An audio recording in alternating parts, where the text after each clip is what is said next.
Another day, another story. The Name of the Wind is a fantasy novel by Patrick Rothfuss.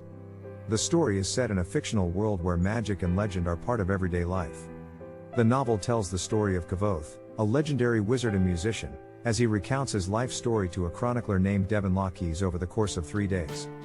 The story begins with Kavoth as a young boy living with his parents and a troupe of traveling performers, the Edema Rue. One day, his entire family is brutally murdered by a group of mythical beings known as the Chandrian. Kavoth, the only survivor, spends the next few years living on the streets of a city called Tarbeen, where he learns to survive with his wits and cunning. Eventually, Kavoth makes his way to the university, a school for those who wish to learn magic and other scholarly pursuits. There, he becomes embroiled in the politics of the school and the surrounding city, as well as a number of personal dramas. He forms close friendships with several students and faculty members, including a master named Elodin, a librarian named Debbie, and a girl named Denna, who becomes his love interest.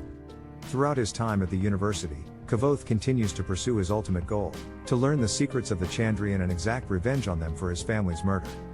He spends years studying ancient texts and seeking out any information he can find about the Chandrian, but ultimately comes up empty-handed.